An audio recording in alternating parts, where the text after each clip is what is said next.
कोई काम किए बिना भी आप वो बना सकते हैं जो आप चाहते हैं, अगर आप इन चार आयामों को एक दिशा में रखते हैं और कुछ समय तक उन्हें उसी दिशा में स्थिर रखते हैं।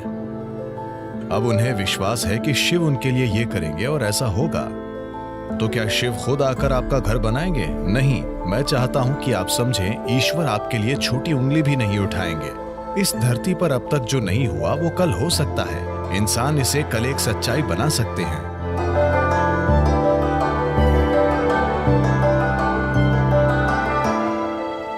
इस धरती पर इंसान ने जो कुछ भी बनाया है वो मूल रूप से पहले हमारे मन में बना था। वो सब जो आप देखते हैं, जो इस धरती पर इंसान ने किया है, पहले वो मन में बना था, फिर वो बाहरी दुनिया में बना। इस धरती पर जो अद्भुत चीजें हमने की हैं और इस धरती पर जो भयानक काम हमने किए हैं, वे दोनों ही इंसान के मन से आए हैं। तो अगर हमें चिंता है कि संसार में हम क्या बना रहे हैं, तो ये बहुत महत्वपूर्ण है कि सबसे पहले हम अपने मन में सही चीजें बनाना सीखें कि हम अपने मन को कैसे रखते हैं। अगर हम अपने मन को अपने तरीके से रखने की शक्ति नहीं रखते, तो दुनिया में हम जो बनाते हैं वो भी बहुत संयोग से और उल्टा सीधा होगा। तो अपने मन को अपने तरीके से बनाना ही दुनिया को अपने तरीके से बनाने का आधार है। योग विद्या में एक अद्भुत कहानी है। एक दिन एक आदमी टहलने निकला। वो लंबी सैर के लिए गया। संयोग से अनजाने में वो स्वर्ग में चला गया। सौभाग्य है ना? वो बस टहलते हुए स्वर्ग जा पहुंचा। इस लंबी सैर के बाद वो थोड़ा थक गया था, इसलिए उसने सोचा, अरे मैं थक गया हूं, काश मैं कहीं आराम कर सकता। उसने चारों ओर देखा। वहां एक अच्छा पेड़ था जिसके नीचे बहुत ही गद्देदार घास थी। वो सब इतना अच्छा था कि वो गया और वहीं लेटकर सो गया। कुछ घंटों के बाद वो जागा। अच्छी तरह से आराम मिल चुका था, तो उसने सोचा, अरे आराम तो मिल गया, पर मैं भूखा हूं, काश मेरे पास खाने के लिए कुछ होता। और उसने उन सभी अच्छी चीजों के बारे में सोचा जिन्हें वो अपने जीवन में खाना चाहता था, और तुरंत ही वे सारी चीजें उसके सामने आ गईं। आपको यह समझने की जरूरत है कि वहां की सेवा ही ऐसी है। भूखे लोग सवाल नहीं पूछते। खाना आया और उसने खाया। पेट भर गया। फिर उसने सोचा, अरे मेरा पेट भर गया है, काश मेरे पास पीने के लिए कुछ होता। सभी अच्छी चीजें जो वो पीना चाहता था, उसने उनके बारे में सोचा और वे सभी उसके सामने आ गईं। पीने वाले भी सवाल नहीं पूछते, तो उसने पी लिया। अब थोड़ी शराब अंदर जाने के बाद, आपको पता है चार्ल्स डार्विन ने कहा था, आप सब बंदर थे, आपकी पूंछ गिर गई। मैंने नहीं, चार्ल्स डार्विन ने बताया कि आप सभी बंदर थे और आपकी पूंछ गिर गई और फिर आप इंसान बन गए। हां, पूंछ जरूर गिर गई, लेकिन बंदर जो मन स्थापित नहीं होता, उसे योग विज्ञान में हमेशा मरकट कहते हैं, क्योंकि मरकट का मतलब बंदर होता है। हम मन को एक बंदर क्यों कह रहे हैं? एक बंदर में क्या गुण होते हैं? बंदर के बारे में एक बात यह है कि वो बेवजह हिलता डुलता रहता है। बंदर के बारे में एक और बात है, अगर मैं कहता हूं आप किसी को देखकर बंदर की तरह कर रहे हैं, इसका क्या मतलब है? नकल करने वाला। बंदर और नकल, ये दोनों शब्द एक ही मतलब रखने लगे हैं। तो बंदर के ये दो बुनियादी गुण वाकई ऐसे मन के गुण भी हैं जो स्थापित नहीं है। गैर जरूरी हिलना डुलना, आपको ये बंदर से सीखना जरूरी नहीं है, आप बंदर को ये सिखा सकते हैं। और नकल, मन हर पल नकल करता रहता है। तो जब ये दोनों गुण होते हैं, तो एक मन को बंदर कहा जाता है। तो ये बंदर उसके अंदर सक्रिय हो गया। उसने इधर उधर देखा और सोचा, ये क्या हो रहा है? मैंने खाना मांगा, खाना आया। मैंने पीने के लिए मांगा, शराब आई। यहां चारों ओर भूत होंगे। और भूत आ गए। अरे भूत आ गए, वे मुझे घेरेंगे और मुझे यातना देंगे, उसने सोचा। तुरंत भूतों ने उसे घेर लिया और उसे मारने पीटने लगे। फिर वो दर्द से चीखने लगा और बोला, अरे वे मुझे मार देंगे, और वो मर गया। अभी उसने कहा था कि वो भाग्यशाली है। समस्या ये है कि वो कल्प वृक्ष के नीचे बैठा था। उसने खाना मांगा, खाना आ गया। उसने पीने के लिए कहा, शराब आई। उसने भूतों की बात की, भूत आए। उसने पिटाई मांगी, पिटाई मिली। और उसने मौत मांगी, वो मर गया। अब जंगल में इन कल्प वृक्षों की तलाश में मत जाना। इन दिनों मुश्किल से एक पेड़ दिखता है। एक अच्छे से स्थापित मन, एक मन जो संयुक्ति की स्थिति में होता है, उसे कल्प वृक्ष कहते हैं। अगर आप अपने मन को संगठन के एक निश्चित स्तर तक व्यवस्थित करते हैं तो ये पूरी प्रणाली को व्यवस्थित करता है। आपका शरीर, आपकी भावना, आपकी ऊर्जा, सब कुछ उसी दिशा में व्यवस्थित हो जाती है। जब आपके ये चारों आयाम, आपका भौतिक शरीर, आपका मन, आपकी भावना और मौलिक जीवन ऊर्जाएं एक दिशा में व्यवस्थित हो जाती हैं, जब आप ऐसे हो जाते हैं तो आप जो भी चाहते हैं वो वाकई छोटी उंगली उठाए बिना होता है। आपके काम करने से उसमें मदद मिलेगी, लेकिन कोई काम किए बिना भी activity you can still manifest what you want. आप वो बना सकते हैं जो आप चाहते हैं, अगर आप इन चार आयामों को एक दिशा में रखते हैं और कुछ समय तक उन्हें उसी दिशा में स्थिर रखते हैं। अभी आपके मन की समस्या है कि हर पल ये अपनी दिशा बदल रहा है। ये ऐसा है जैसे आप कहीं जाना चाहते हैं और हर 2 कदमों पर आप अपनी दिशा बदलते रहते हैं, तो आपका मंजिल तक पहुंचना बहुत मुश्किल है, जब तक कि यह संयोग से न हो।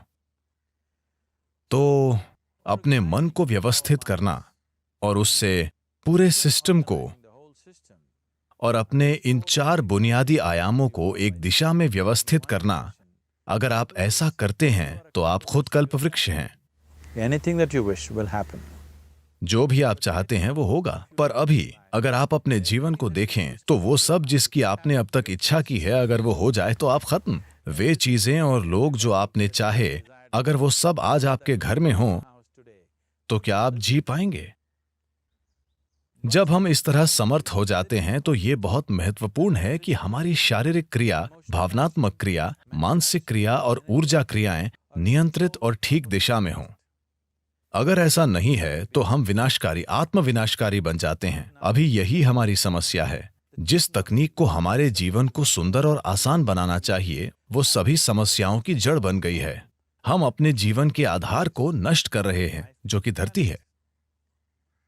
तो जो एक वरदान होना चाहिए था, हमने उसे एक श्राप बना दिया।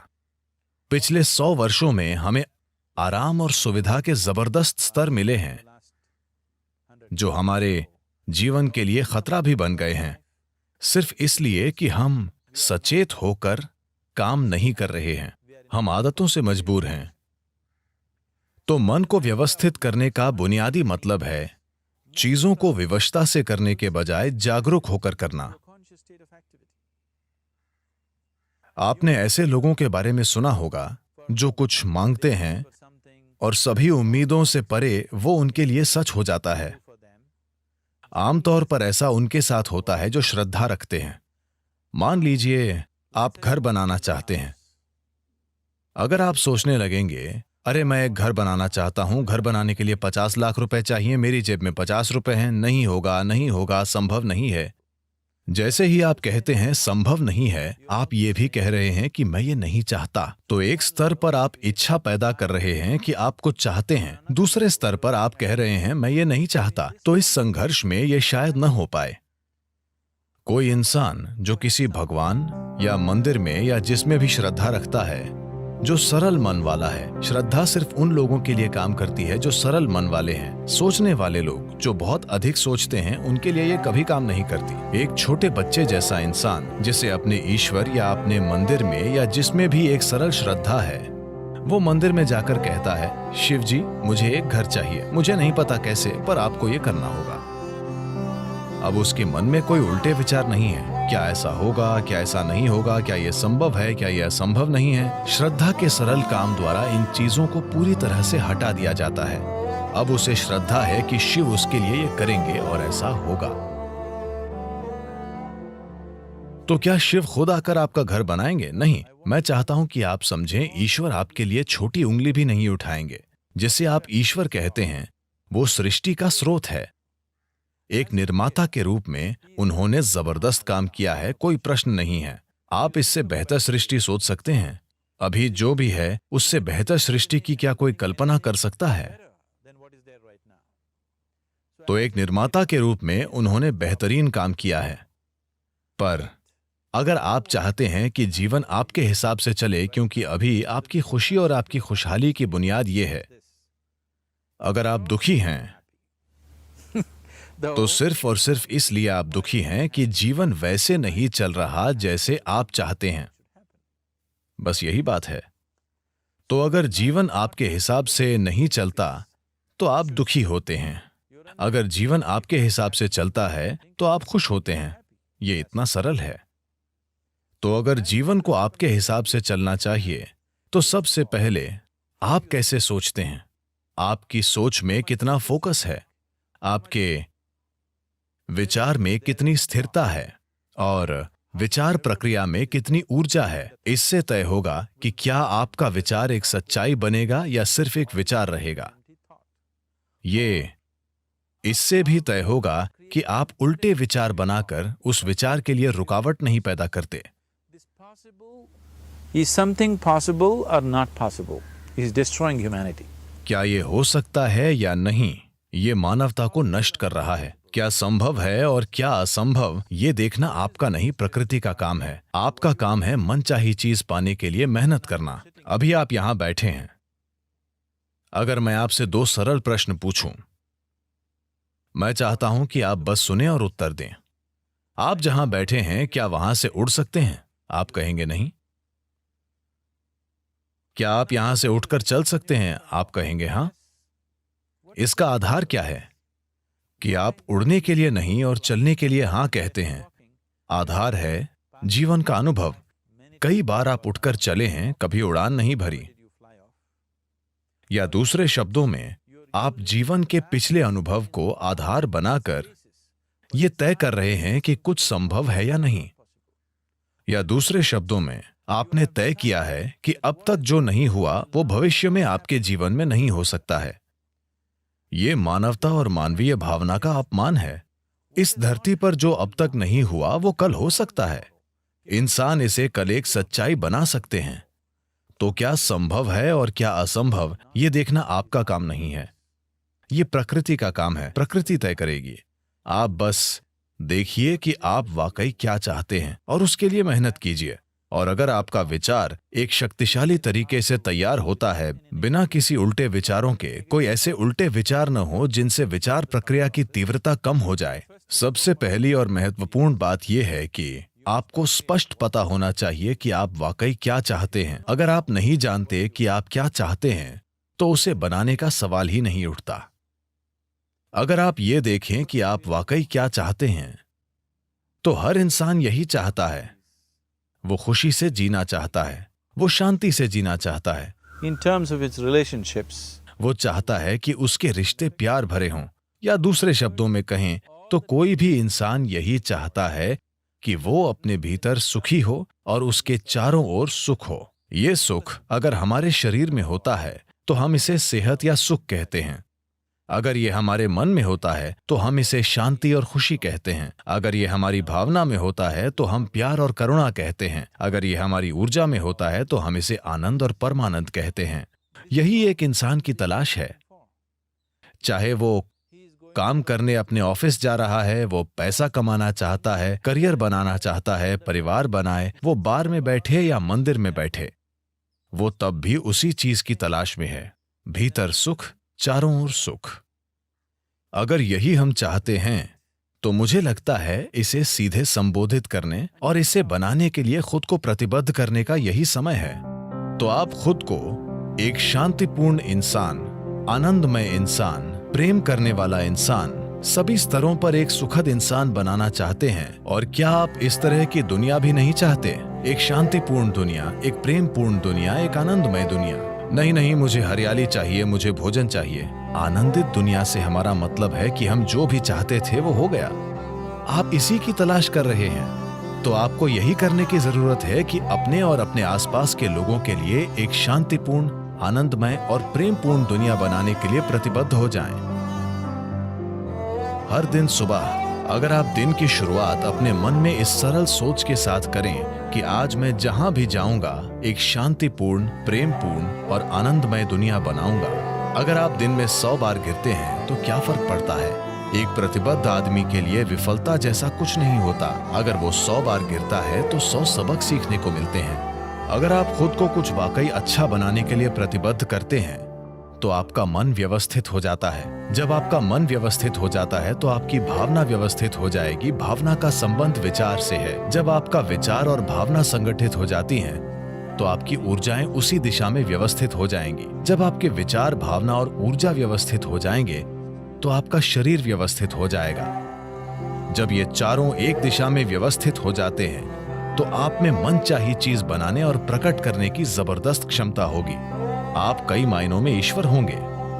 जो सृष्टि का स्रोत है वो आपके जीवन के हर पल में आपके अंदर काम कर रहा है। बात सिर्फ ये है, क्या आपने उस आयाम तक पहुंच बनाई है या नहीं?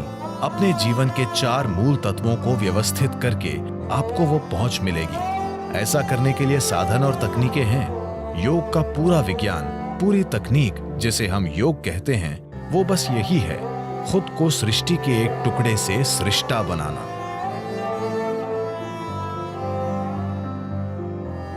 ये मेरी इच्छा और मेरा आशीर्वाद है कि दुनिया में हर इंसान को अपने भीतर सृजन के स्रोत तक पहुंचो, ताकि वो रचनाकार की तरह यहां काम कर सके, न कि सिर्फ एक रचना के रूप में।